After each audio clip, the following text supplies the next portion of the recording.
हत्या करी नदी को फिंगिला परकिया प्रीतिर करुण परिणति स्त्री को हत्या करी नदी रे फिंगिदेला स्वामी।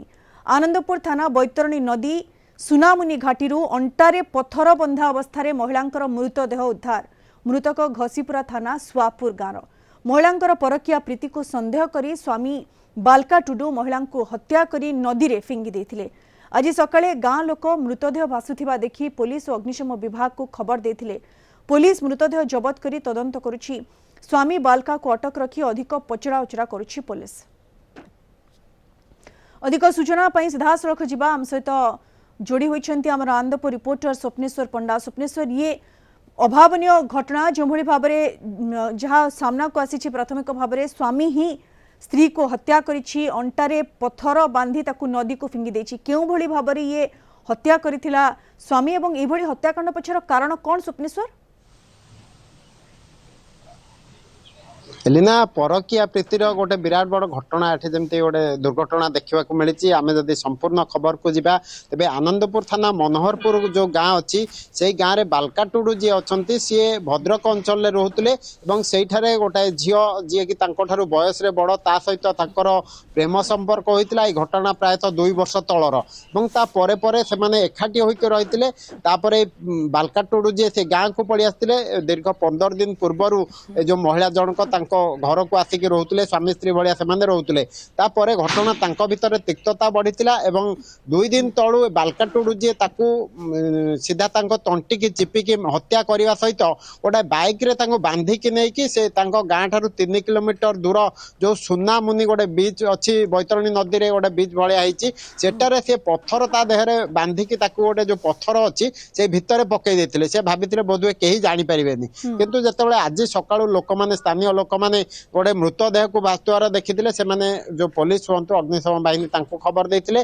पुलिस घटनास्थल में पहुंचा सहित स्वामी जी अच्छा बालका टुडू ताकू हठात की धरी देते से सब सत कथा मानि नहीं कि स्वामी जे सीए ही हत्या करिछि एई भली कांडरे हत्या करिछि एवं कोन हत्यार कारण सब पुलिस आगे स्वीकार करिछि कि हत्याकारी।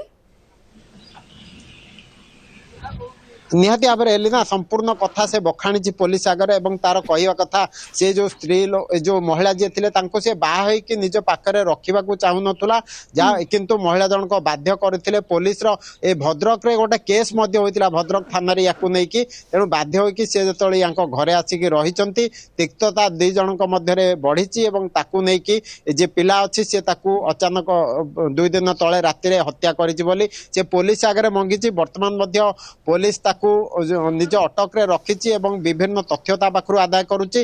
आम जदि कहीपर घटना पर साइंटिफिक टीम पहुंची केउ भली परिस्थिति मरा जाकि अणाही गोटे बाइक जोगे तदंत सब सठिक जिनस बाहरी जी हत्याकारी अच्छा से संपूर्ण भाव में राजी होती मुझे हत्या करी। स्वप्नेश्वर, ये पूरा घटना रे आउ कहार संपृक्ति रही कि कारण अभियुक्त स्वामी से मानी जे सी ही हत्या करिछि बोली हत्या करबा परे एते बाट बाइक रे नेबा तापरे पत्थर बांधी नदी रे फिंगिबा एथिरे आउ कहार संपृक्ति रही कि घटना सामना को आसुछि कि स्वप्नेश्वर? निहाती भाव में पारिपार्श्विक स्थिति जहाँ रही कि पुलिस घटना को लेकिन आउ कि आग को चिंता करुच्ची। गोटे लोक एतिक बड़ घटना करवा बहुत कष्ट। तेणु निहाती भाव में परिवार लोक जी अच्छा बापा माँ से संपृक्त अच्छा कि लेकिन तदंत आरंभ होती।